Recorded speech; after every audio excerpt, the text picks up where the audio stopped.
Today, we've got an interview for you with a woman who's making a very bold claim, one that, if true, would mean we'd have to rewrite the history books. Check out her Facebook. On January 25th, 2017, people living on Canada's East Coast in Newfoundland and Labrador tune into their local CBC radio drive-home show and hear this. Carol Reynolds-Boyce is a 55-year-old retired school teacher who lives in Wilmington, Delaware. She's got a Facebook page on which she claims she's the chief of the Beothuk tribe of Newfoundland and North America Reservation Nation. Yes, the Beothuk, said to be extinct since 1820, but very much alive, says Ms. Boyce. It's the stuff of fiction. The lone descendant of a long-lost people steps out of the shadows. When people think that you're extinct and that you don't exist, they take advantage of that, see? Because they think there's no voice to speak for them. Well, now I'm the voice, and I'm speaking for my ancestors. Her proof? I took a DNA test for First Nation testing. They have DNA testing for all the tribes up in Canada, up in Ontario. And who did that testing? Viaguard Accu-Metrics. The very next day, her story gets fact-checked, and questions about the DNA sample are front and center. It infuriates me. Steve Carr is a geneticist at Memorial University who studies the Beothuks. Carr says no such test exists. Being able to assign any living person as being, yes, you're a Beothuk, that just can't be done. So how did Accu-Metrics get this result? When asked, the company's owner, Harvey Tenenbaum, says simply, quote, "Well, if we have it in the computer, we got it from somewhere." Not long after, the Beothuk references on the Accu-Metrics website vanish. But it wouldn't be the last time an Indigenous ancestry test would catch the company out. And the next time, I would be the reporter getting the tip. A call that would lead to a whole new set of questions about the company's DNA testing services. Either Guillaume Carl is fucking around with the DNA results or Accu-Metrics is fucking around with their results. And at the same time that this Beothuk story was blowing up, thousands of kilometers away, a woman named Sarah Domenico had her own questions about the company. And she would do something very few would try when burned by Accu-Metrics. She would take them to court. You're the company that's supposed to provide me with results. I was pissed. I'm Jorge Barrera. This is Bad Results. Chapter 4, Dogged by Controversy.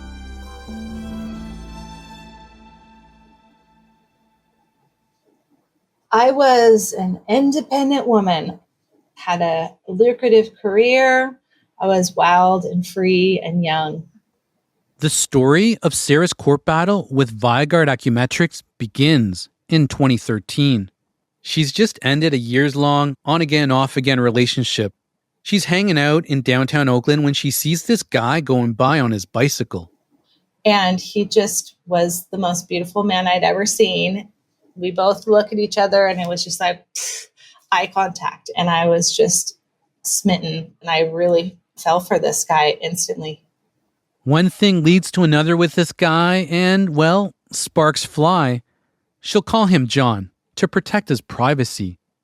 In the fall of 2013, a couple of weeks after meeting John, Sarah finds out she's pregnant.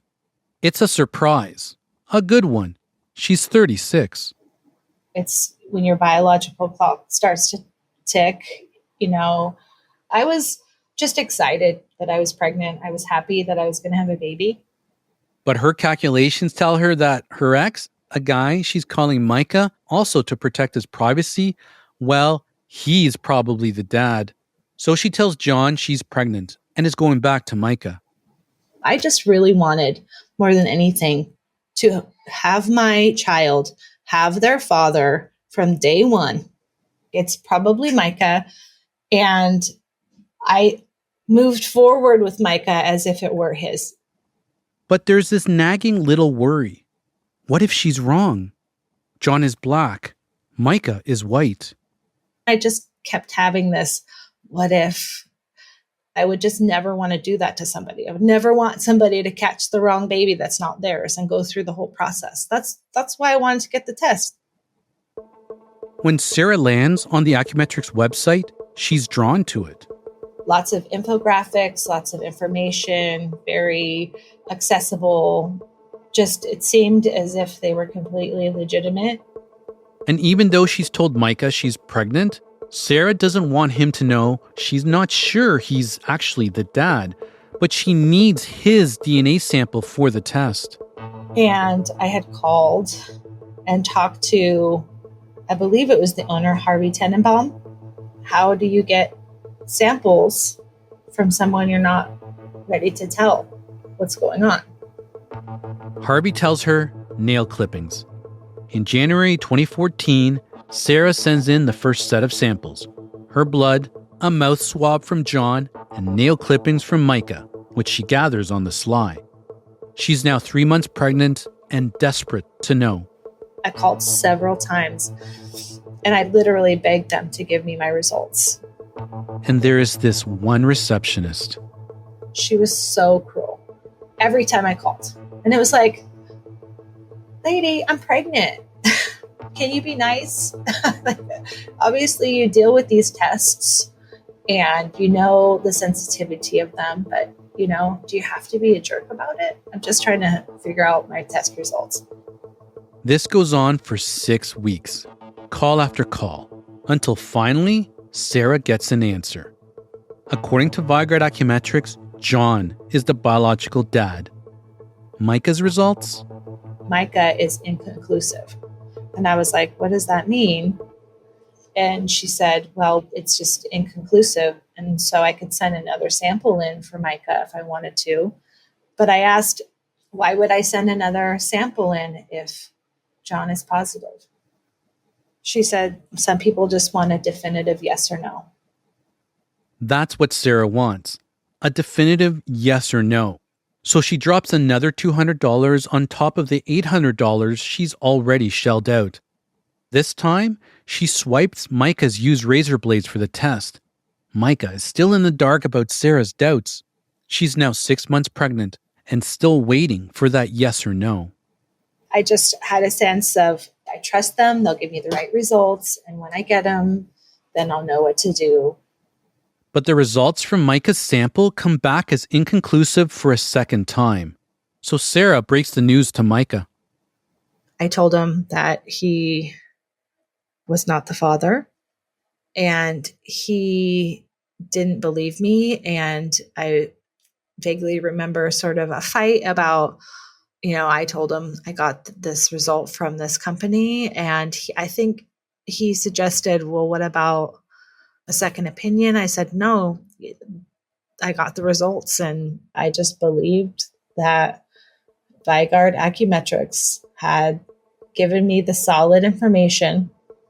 It never crossed my mind that, I'm going to get some false positives today.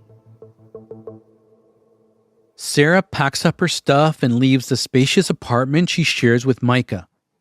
And so I moved in with John, and he's 23-year-old bachelor. And so I cleaned as best I could, and I would cook. And so I tried to make the best of that. John dotes on Sarah, and his family embraces her. He was very attentive, and he's very loving, and he was very excited.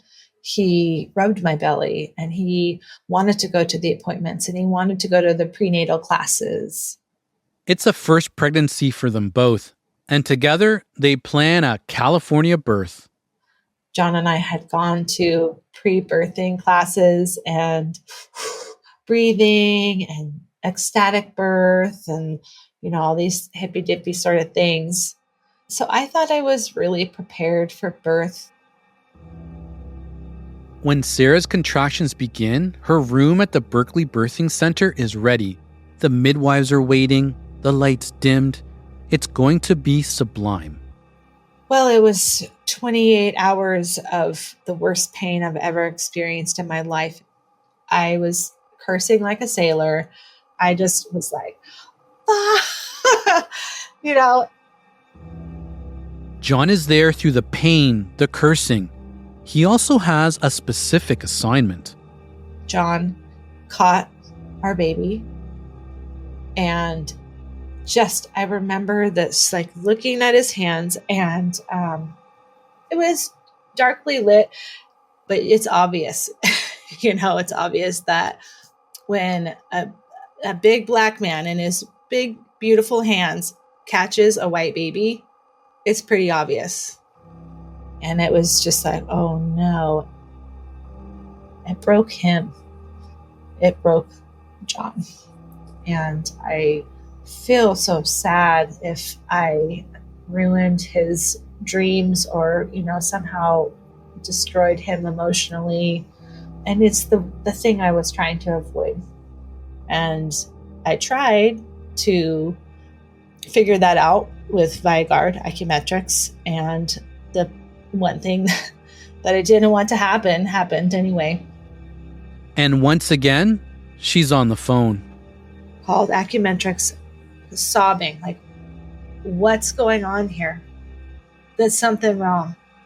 She doesn't look like the baby you told me I was going to have. She keeps asking to speak with Harvey, but now Harvey is never around. I was scared and I wanted to talk to somebody besides the receptionist, the mean one.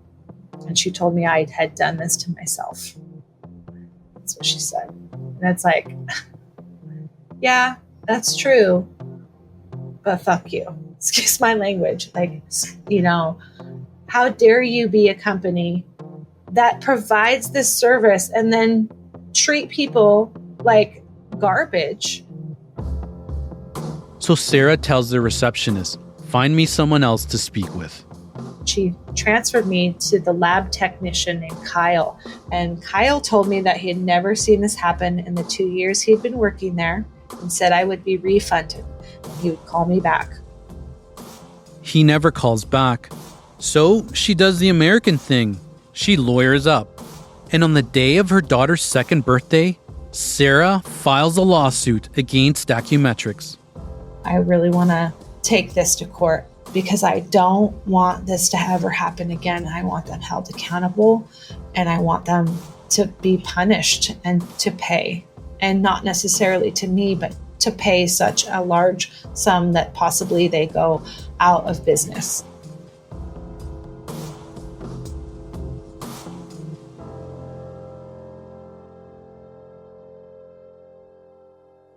It's Good Friday, 2017, when Sarah Domenico arrives at a U.S. federal court building for the Northern District of California.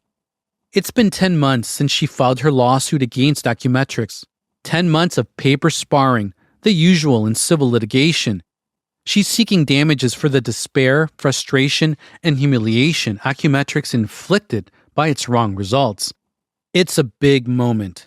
Sarah's doing what no other victim has done, pursuing a case against Accu-Metrics. For its part, Accu-Metrics' filings say Sarah's got no case, and it should be tossed. The judge came out and said, I'm going to have in chambers discussions with both of you, and we'll see what we can figure out. Accu-Metrics is here to settle. They've put an offer on the table. Sarah, though, she wants to go to trial. She's determined to put this company out of business. But inside the judge's chambers, she feels like she's the one on trial. Well, if you take it to a jury of your peers, they might not look at you as being so upright. So basically saying that because I had slept with multiple people and wasn't sure who the father was, that somehow the jury would see me as not a credible victim. That was kind of the gist. They would think you're really slutty and a terrible person. So don't bring it into a jury. So I ended up settling. Sarah signs on the dotted line, agreeing to Accu-Metrics' terms, which means she can't disclose the financial details of the settlement. She didn't get the accountability she wanted, but at first, Sarah feels that the settlement is kind of a win. definitely still felt vindicated because obviously, I mean, in a settlement, they're not saying that they're guilty, but obviously they were willing to settle with a financial sum that kind of made it that they knew that they had done something wrong. She marries Micah. They have 2 children. Life, it flows on. But 7 years later, there's still regret. Regret she listened to advice that reduced her to a caricature, the loose woman. It flattened everything she had gone through, turned all her emotions, from heartbreak to anger, into a single feeling: shame. And this specific type of shame runs through the stories of almost every woman we interviewed for this podcast.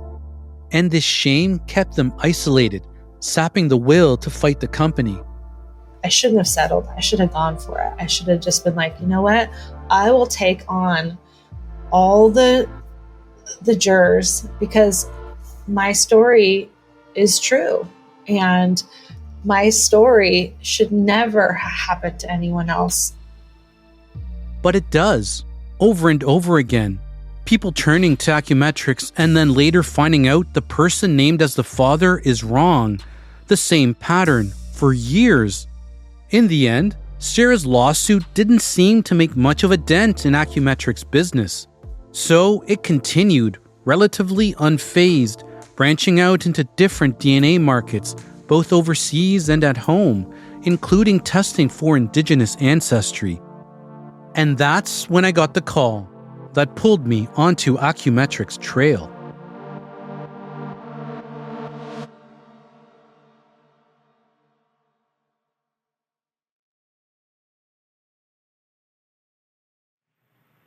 October 13th, 2016 is when the DNA test came out. And who did that testing? Viaguard Accu-Metrics. The first time I hear the name Accu-Metrics is while listening to this story about the woman who believed she was Beothic. It catches my attention because at the time I'd been reporting on stories about pretendians, or people pretending to be indigenous. And this Beothic story has some of those same hallmarks. Shortly after it airs, I get a tip from ex-members of a Quebec group that calls itself the Confederation of Aboriginal People of Canada. They tell me the group is also using Accu-Metrics for Indigenous ancestry testing, and there's something off about it. The Confederation sells membership cards that the group claims give Indigenous status, granting cardholders the right to hunt, fish, and buy cars tax-free. But to get a card, you need to prove you're Indigenous. And one of the ways to do that? A DNA test, which is done by Accu-Metrics at a cost of $250 a pop. The company stands to make an awful lot of money. Thank you for calling our award-winning laboratory testing and research center. You are now being connected to a professional service representative. So I start making calls. DNA testing, how may we help you? Hi, my name is Jorge Barrera. I'm a reporter with CBC. Right, sir. So I did forward your message to the right department. Mm-hmm. He's gone for the day. It's in you guys' interest to talk to me about this situation because it's sort of a big deal. But they don't want to talk. They bounce me to the leader of the Confederation of Aboriginal People. You're going to give me a number? Right, and that's who you're going to talk to. Okay, and what's his name again? Gren, Chief, Carly. It's actually pronounced Carl. All the work is done through him. All the work is done through him, sir. So I make that call. Hello. Hello, Grand Chief Carl. My name is Jorge Barrera. I'm a reporter with CBC. And the reason I'm calling is it's about this issue of DNA tests with Viaguard Accu-Metrics. Yes. Do you trust their results? Absolutely. And I'd be very surprised if you can find anything illegal because they're quite squeaky clean, I got to tell you. But some of Carl's ex-members, they're not so sure. I had doubts as far as Accu-Metrics was concerned. Danielle Brabant is a former member of the Confederation. He heard rumors that there's something funny going on with the Accu-Metrics indigenous DNA tests. Things like multiple people getting eerily identical ancestry results. So he turns to his dog, a French poodle named Molly. He swabs Molly the poodle, then he puts the swab in a plastic bag, packs it up in a box, and sends it off to be tested by Accu-Metrics. The results came out about a month and a half, 2 months afterward. And my bitch has got a 5% Indian blood in her system. It's a giant poodle. So it's somehow doubtful. Yup, according to Accu-Metrics results, Molly the poodle has indigenous ancestry. So I call Accu-Metrics back. Hello? And I get the runaround again. Yep. Sir, doctor, he's gone for the day.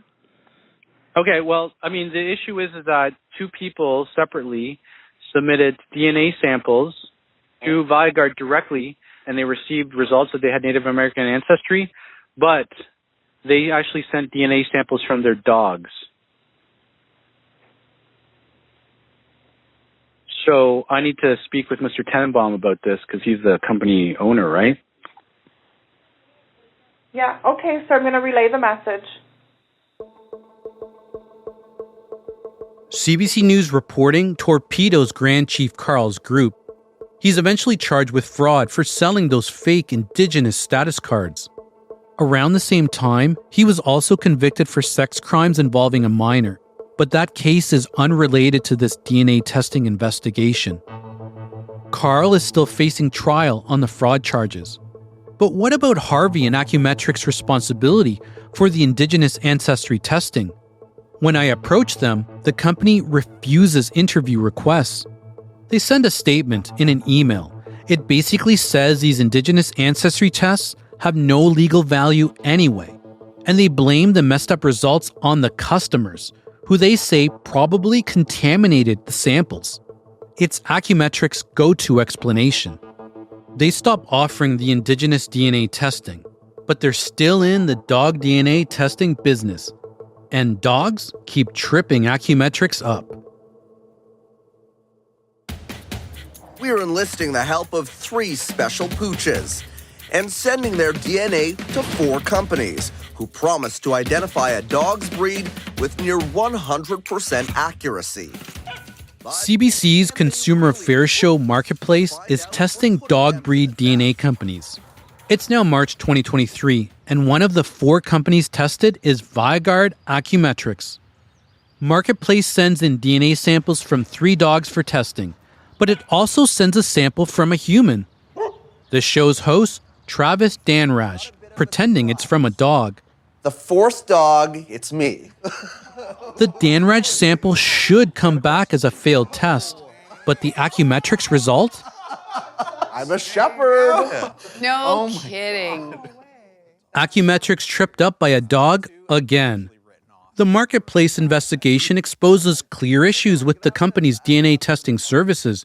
You see, Accu-Metrics also asks CBC for either a picture of the dog or its suspected breed. So CBC says, shepherd. Marketplace asks Accu-Metrics about Travis's result. Accu-Metrics said it was likely sample ID numbers that were mixed up, while DNA... But these issues, they'd been noticed by people who worked inside the company. Let's say for doggy DNA testing, we saw it being done without any equipment. People like Samantha Friday, who worked at Accu-Metrics, she told my colleague Rachel that she had suspicions about this particular type of test. What does that mean, you saw it being done? Irrelevant information being asked and figuring it out by the irrelevant information. So again, if you're testing that DNA, really and truly, all I need to know is what's doggy's name so I can put it on his little certificate. So what Sam is suggesting here is that Accu-Metrics uses customer information, not actual DNA, to come up with its results. But if we want to confirm this, to get direct answers about what is happening inside the lab, we need to get to Harvey. Yet every time we feel like we're getting closer to him, closer to the truth, he slips away. All the work is done through him. All the work is done through him, sir. And Mr. Tenenbaum, can you hear me? No, he's not here, sir. That's just somebody that left for the day. That's as close as I get to him. A voice in the background. All the work is done through him. So Rachel and I come up with a plan. And that plan is going to take me a little out of my comfort zone. It's buzzing. It's recording now. There we go. All right. Okay. I've got a hidden camera and I'm taking our questions directly to Harvey. Yeah, the stakes seem pretty high. Because you're going to get an abortion, but what if it's the wrong guy name? You're aborting your child of the wrong person. Yeah, I can't imagine that. Well, you can imagine everything happens in life. And then I get a surprise call. I have full knowledge of how the company operates and what they're doing. That's why I'm asking to be completely anonymous. I don't want this getting back to me somehow. That's next time on Bad Results. A legal note here. Over the course of this podcast, you're going to hear a number of allegations made against Viaguard Accu-Metrics and its employees. When asked, company owner Harvey Tenenbaum said he stands by the test and that any errors were caused by customers during sample collection. Bad Results is written and reported by Rachel Houlihan and me, Jorge Barrera. Mixing and producing by AC Rowe. Jessica Lindsay is our showrunner, and Carla Hilton is our executive producer. Special thanks to the folks at CBC Podcasts for their support. Karen Burgess is managing editor for CBC News Podcasts.